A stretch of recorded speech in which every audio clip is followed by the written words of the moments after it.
আপনি কি বিএ ও এম এর জন্য অনলাইনে বেস্ট কোচিং নিতে চান? বাংলা অনার্সে ভালো রেজাল্ট করতে চান? তাহলে আজই আসুন নম্বর 1 কোচিং সেন্টার প্রান্তিক গাইডে। আমাদের অভিজ্ঞ শিক্ষক ও লেখক রাজস্বী হালদার যত্ন সহকারে ক্লাস করান, হাই কোয়ালিটি নোটস ও 100% কমন সাজেশন। এছাড়া আর্টস সমস্ত বিষয়ের অফলাইনে ক্লাস এবং নোটসের ব্যবস্থা রয়েছে।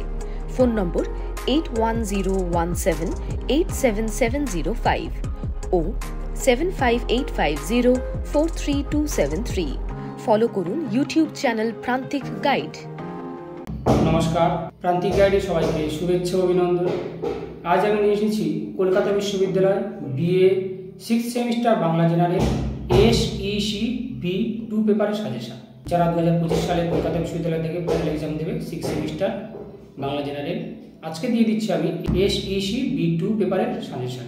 এই পেপারটা খুব সহজ, তোমরা প্রচুর নাম্বার পাবে, কারণ এই পেপারে রয়েছে কিন্তু মূলত গ্রামাটিক্যাল পোর্শনটা, গল্প লিখন একটা রোমিও লিপি বা আইপিএ, এই দুটো জায়গা যদি ভালো করে করতে পারো প্রচুর নাম্বার তোমরা তুলে নিতে পারো। আর 20খানা শর্ট কোশ্চেন রয়েছে, 20টা শর্ট কোশ্চেন দেখবে আমার চ্যানেলে ভিডিওটা দেওয়া রয়েছে, শর্ট কোশ্চেনের দেখে নেবে। খুব গুরুত্বপূর্ণ এই পেপারটা, কারণ সব থেকে সহজ পেপার এটা। এই পেপারে তোমরা প্রচুর নাম্বার পাবে, ভালো করে পড়বে, একটু মনোযোগ দিয়ে পড়বে, হয়ে যাবে। খুব বেশি নোটস কিন্তু এই পেপারে নেই, আর 10-এর জন্য 2-4টা নোটস দেখে এটা হয়ে যাবে। শর্ট কোশ্চেন আর গল্প লিখন, আইপিএ, রোমিও লিপি, ব্যাস এই জায়গা থেকে তোমাদের নাম্বারটা তুলতে হবে। আর এই শেষ সেমিস্টার, লাস্ট সেমিস্টার খুব ভালো করে পড়ো, যেন পাস করে যাও, অন্তত ভালো রেজাল্টটা হয়, সেইভাবে পড়াশোনা করো। এইবারে ফেল করলে আরও 1 বছর অতিরিক্ত যাবে, তাই প্রচুর পরিমাণে পড়াশোনা করো। আমি সঙ্গে রয়েছি, সমস্ত কিছু পেয়ে যাবে। আর যদি তোমাদের এই পেপারের উপর নোটস প্রয়োজন হয় তাহলে জানিও, আমি দিয়ে দেবো। স্বল্প পারিশ্রমিকে আমি নোটস প্রোভাইড করি। আর যদি মনে হয় কোনো টপিক্সের উপর নোটস প্রয়োজন তাহলে কমেন্টস করে জানাও, আমি সেটা আপলোড করব। পার্সোনালি কিন্তু কাউকে কোনো নোটস আমি দেবো না, পার্সোনালি দিলে আমি কিন্তু পেমেন্ট নেব। যেটা দেবো ইউটিউবে দেবো, সেখান থেকে দেখে নিতে হবে। ক্লিয়ার? কারণ অনেকে হোয়াটসঅ্যাপে মেসেজ করে যে নোটস দেওয়ার জন্য, আমি নোটস দিলে পেমেন্ট নেব, আমি নোটস পার্সোনালি দিলে পেমেন্ট নেব। আর যেটা দেবো ইউটিউবে দেবো, তাই 2-1টা কোশ্চেন যদি তোমাদের মনে হয় তাহলে অবশ্যই কমেন্টস করো এই টপিক্সের উপর নোটস আপলোড করার, আমি সেটা ইউটিউবে আপলোড করব। ক্লিয়ার? তাহলে প্রথমে আমি 10-এর জন্য দিয়ে দিচ্ছি, 10 নম্বর জন্য দিয়ে দিচ্ছি, তারপরে 1 নাম্বার, তারপরে 1 নম্বর মডিউল আর 3 নম্বর মডিউলটা বলে দিচ্ছি। 2 নম্বর মডিউলে তোমাকে একটা নোটস লিখতে হবে, সেইটা আমি আগে বলে দিচ্ছি। লিখে নাও, খুব গুরুত্বপূর্ণ প্রশ্ন, সুপারস্টার মেরে রাখো। আমি ফাইনাল সাজেশন দেবো, last minute final suggestion follow করতে কেউ ভুলবে না। অন্যান্য পেপারেরও আমি দেবো, সমস্ত পেপারে দিয়ে দেবো। প্রাথমিক সাজেশনগুলো দিয়ে দিয়েছি, সেগুলো দেখে নেবে। আর লাস্ট মিনিট ফাইনাল সাজেশন অবশ্যই পেয়ে যাবে, চিন্তা নেই। বাংলা বানান ভুলের কারণগুলি আলোচনা করো, বাংলা বানান ভুলের কারণগুলি আলোচনা করো। তারপরে প্রশ্ন, বাংলা বানানের বিবর্তনের ইতিহাসে ঈশ্বরচন্দ্র বিদ্যাসাগরের বর্ণপরিচয় এবং রামমোহন রায়ের গৌড়ীয় ব্যাকরণ গ্রন্থের ভূমিকা আলোচনা করো। বাংলা বানানের বিবর্তনের ইতিহাসে বিদ্যাসাগরের বর্ণপরিচয় ও রামমোহন রায়ের গৌড়ীয় ব্যাকরণ গ্রন্থের ভূমিকা আলোচনা করো। পরের প্রশ্ন, বাংলা বানানের বিবর্তনে রাজশেখর বসুর অবদান, বাংলা বানানের বিবর্তনে রাজশেখর বসুর অবদান আলোচনা করো। পরের প্রশ্ন, পশ্চিমবঙ্গ বাংলা একাডেমি গৃহীত বানানবিধি অনুসারে তদ্ভব শব্দ সম্পর্কে আলোচনা করো। পশ্চিমবঙ্গ বাংলা একাডেমি গৃহীত বানানবিধি অনুসারে তদ্ভব শব্দ সম্পর্কে আলোচনা করো, তদ্ভব শব্দের বানান সম্পর্কে আলোচনা করো। হয়েছে? পরের প্রশ্ন, তৎসম শব্দের বানান সম্পর্কে পশ্চিমবঙ্গ বাংলা একাডেমির নির্দেশগুলি আলোচনা করো। তৎসম শব্দের বানান সম্পর্কে পশ্চিমবঙ্গ বাংলা একাডেমির নির্দেশগুলি আলোচনা করো। পরের প্রশ্ন, বানান সংস্কারের প্রয়োজন হয় কেন? বিষয়টি বাংলা ভাষার প্রেক্ষাপটে আলোচনা করো। বানান সংস্কারের প্রয়োজন হয় কেন? বানান সংস্কারের প্রয়োজন হয় কেন? বিষয়টি বাংলা ভাষার প্রেক্ষাপটে আলোচনা করো। এই গেল তোমাদের মডিউল 2 থেকে কোশ্চেনগুলো, এগুলোই করো। এখান থেকে খুব ভালো করে করো বাংলা বানানগুলোর কারণ, বাংলা বানানের বিবর্তনের ইতিহাসে বিদ্যাসাগরের বর্ণপরিচয় ও রামমোহন রায়ের গৌড়ীয় ব্যাকরণ গ্রন্থের ভূমিকা। এই নোটসটা কিন্তু আমার চ্যানেলে আপলোড করা রয়েছে, তোমরা দেখে নেবে। আর বাংলা বানানের বিবর্তনে রাজশেখর বসুর অবদান, এই 3টে খুব ভালো করে করো। লাস্ট মিনিট ফাইনাল সাজেশনে এই 3টেও আসবে। আর তদ্ভব শব্দটা, পশ্চিমবঙ্গ বাংলা একাডেমি গৃহীত বানানবিধি অনুসারে তদ্ভব শব্দ সম্পর্কে আলোচনা করো। এই 4টে কোশ্চেন খুব ভালো করে করো, বিশেষ করে প্রথম 3টে সুপার করে নাও, এই 4টো লাস্ট মিনিট ফাইনাল সেশনে এগুলো আসবে। এবারে 5-এর জন্য করবে গল্পের নামকরণের শর্ত। এবারে তোমাদের মডিউল 1 সম্পর্কে বলি, 5-এরটা পরে দিচ্ছি। এবার তোমাদের মডিউল 1টা বলে নিই। মডিউল 1-এ তোমাদের একটা গল্প লিখন পড়বে, একটা হিন্টস দেওয়া থাকবে, নীতিকথাধর্মী, সমাজ সমস্যামূলক, সমাজ সচেতনতামূলক গল্প একটা পড়ে। হিন্টস অনুযায়ী বা গল্পের টাইটেলটা দেওয়া থাকতে পারে, অনেক সময় হিন্টস দেয়, টাইটেল দেওয়া থাকে, সেটা অনুযায়ী লিখতে হবে। গল্পের প্রথমে একটা টাইটেল বা নামকরণ দেবে, তারপরে বিষয়বস্তু আলোচনা করবে, শেষে নীতিকথা দেবে। এইরকমভাবে গল্পটাকে সাজাবে। বোঝা গেল তাহলে? প্রথমে একটা নামকরণ দেবে, তারপর গল্পের বিষয়বস্তুর ক্ষেত্রে দুটো প্যারা করবে, শেষে উপসংহার টাইপের একটা প্যারা, অর্থাৎ যে সমস্যা বা নীতিকথাধর্মী সেখান থেকে সমাজ সচেতনতামূলক কিছু একটা বিষয় তোমাকে তুলে ধরতে হবে বা সেই সমস্যা থেকে উত্তরণের একটা পথ বা দিশা দেখাতে হবে। বোঝা গেছে? এবারে শেষে একটা নীতিকথা দিতে হবে। এভাবেই গল্পটাকে সাজাতে হবে 300 শব্দের মধ্যে। এটা মাথায় রাখবে, 300 শব্দের মধ্যে, অর্থাৎ 2 পেজ থেকে 2.5 পেজের মধ্যে তোমাকে গল্পটা লিখতে হবে। ক্লিয়ার?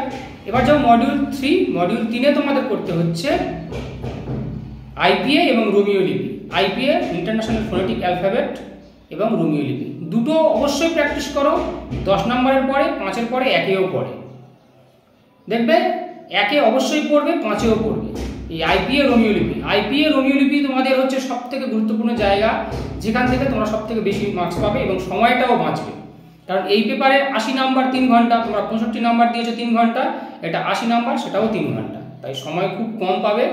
সেক্ষেত্রে আইপিএ রোমিও লিপি করলে সেখান থেকে 10-এর অন্তত 8-9 পাবে, 10-এ 10ও পেতে পারো। যদি কেউ ভালোভাবে করো 10-এ 10ও পাবে।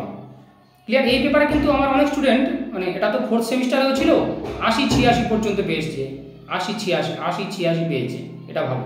তোমরাও 80 পাবে, এটা আমি অবশ্যই দৃঢ় বিশ্বাস রাখি। ভালো করে পড়ো, যেটা বলছি সেটা ফলো করো। খুব ভালো করে আইপিএ রোমিও লিপিটা প্র্যাকটিস করবে। মেসেজ লেখার মতো খুব কঠিন নয়, খুব সহজ। মোটামুটি একটু প্র্যাকটিস করে যাও, তার কাছে যে প্র্যাকটিস করে যাবে তার কাছে খুব সহজ মনে হবে। আইপিএ রোমিও লিপির উপর জোর দাও। 10-5-1 আইপিএ রোমিও লিপি থেকে আসবে। হয়ে গেল। এবার যাও 5-এর জন্য। 5 নম্বরের জন্য লিখে নাও, গল্পের নামকরণের শর্তগুলি আলোচনা করো। গল্পের নামকরণের শর্তগুলি আলোচনা করো। সামাজিক গল্পের বৈশিষ্ট্য। কলিকাতা বিশ্ববিদ্যালয়ের বানানবিধি সম্পর্কে আলোচনা করো। কলিকাতা বিশ্ববিদ্যালয়ের বানানবিধি সম্পর্কে আলোচনা করো। প্রবন্ধের উপসংহার কেমন হওয়া প্রয়োজন। তালব্য স, দন্ত স, মূর্ধন্য স এর ব্যবহার। ক হ্রস্বই ও ক দীর্ঘই, অর্থাৎ ক হ্রস্বই কোথায় বসে আর ক দীর্ঘই কোথায় বসে। ছোট গল্পের বৈশিষ্ট্য, উপন্যাস ও ছোট গল্পের পার্থক্য। ছোট গল্পের বৈশিষ্ট্য, উপন্যাস ও ছোট গল্পের পার্থক্য। ব্যক্তিনিষ্ঠ প্রবন্ধের সংজ্ঞা বৈশিষ্ট্য উদাহরণ। বস্তুনিষ্ঠ প্রবন্ধের সংজ্ঞা বৈশিষ্ট্য উদাহরণ। অর্থাৎ প্রবন্ধের শ্রেণীবিভাগ, প্রবন্ধকে 2 ভাগে ভাগ করা হয়, ব্যক্তিনিষ্ঠ প্রবন্ধ, বস্তুনিষ্ঠ প্রবন্ধ। এই ব্যক্তিনিষ্ঠ প্রবন্ধের সংজ্ঞা বৈশিষ্ট্য উদাহরণ, বস্তুনিষ্ঠ প্রবন্ধের সংজ্ঞা বৈশিষ্ট্য উদাহরণ। ক্লিয়ার? আইপিএর মূল নীতি। আইপিএর মূল নীতি।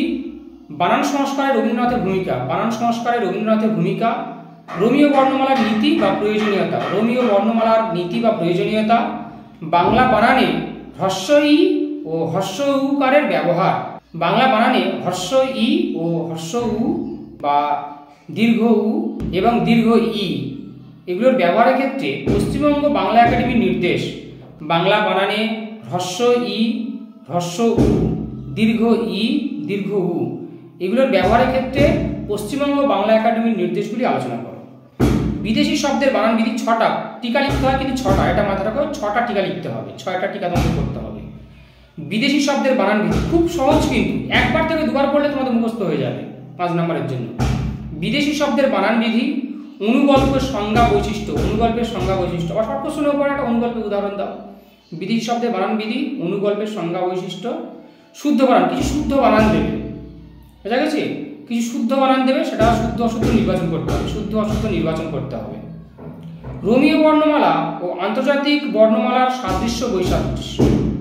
রোমিও বর্ণমালা এবং আইপিএ অর্থাৎ আন্তর্জাতিক ধ্বনিমূলক বর্ণমালা। আইপিএ এর বাংলা হচ্ছে আন্তর্জাতিক ধ্বনিমূলক বর্ণমালা, এর সাদৃশ্য এবং বৈসাদৃশ্যগুলো।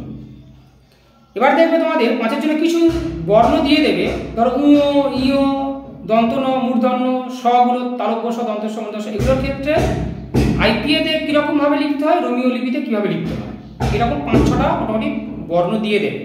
সেটা তোমাদের আইপিএতে লিখতে হতে পারে বা রোমিও বর্ণমালাতে লিখতে হতে পারে, এরকম কিন্তু পড়বে দেবে। 5-6টা দেবে, 5 নাম্বার, 5-এর 5 পেয়ে যাবে। তাই বলছি তোমরা ভালো করে শোনো, আইপিএ রোমিও লিপিটা খুব ভালো করে প্র্যাকটিস করে যাও। ক্লিয়ার? তাহলে এই গেল তোমাদের মোটামুটি এসইসি B2 পেপারের সাজেশন। আমি এর উপর আরও লাস্ট মিনিট সাজেশন দেবো, চিন্তা নেই, চ্যানেলের সঙ্গে থাকো, সমস্ত কিছু পেয়ে যাবে। তাই অবশ্যই চ্যানেলটি সাবস্ক্রাইব করো, ভিডিওকে শেয়ার করো। প্রান্তিক গাইডের সঙ্গে থাকো, সমস্ত কিছু পেয়ে যাবে। আর যদি কারো নোটস প্রয়োজন হয় অবশ্যই স্ক্রিনে দেওয়া নাম্বারে যোগাযোগ করবে, সমস্ত কিছু পেয়ে যাবে। খুব স্বল্প পারিশ্রমিকে আমি কিন্তু নোটস প্রোভাইড করি।